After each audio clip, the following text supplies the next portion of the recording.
முருகனுக்கு பூஜை பண்ணும் பொழுது நட்சத்திரம் மாதிரி ஒரு கோலம் போடுறத பார்த்திருக்கீங்களா? அந்த கோலத்துக்கு என்ன அர்த்தம்? ஏன் அதை போடுறாங்க?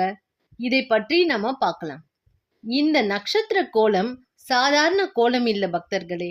இது சக்தி சின்னம். இது வெற்றி சின்னம். முருகன் என்றால் வெற்றி, தைரியம், அறிவு. அதனால்தான் அவருக்கு நட்சத்திர வடிவில் கோலம் போடுறாங்க.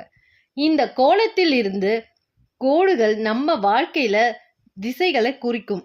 நம்ம மனசு குழப்பமாக இருந்தாலும் இந்த கோலம் போடும்போது ஒரு அமைதி வரும். இதை எப்படி போடணும் சிம்பிளா சொல்றேன்.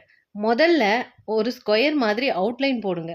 அதுக்குள்ள ஸ்டார் ஷேப் வர மாதிரி கோடுகள் இழுங்க. நடுவில் ஒரு பூவை வைங்க.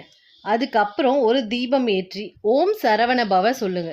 இந்த நட்சத்திர கோலம் போடுறதால வீட்டில் பாசிட்டிவ் எனர்ஜி வரும், மனதுக்கு தைரியம் வரும், தடைகள் குறையும். முருகன் மனசார நினைச்சு இந்த கோலம் போட்டா அவரோட அருள் நிச்சயம் கிடைக்கும் பக்தர்களே. இன்னும் இப்படிப்பட்ட பக்தி தகவல்களுடன் மீண்டும் சந்திப்போம். வணக்கம்.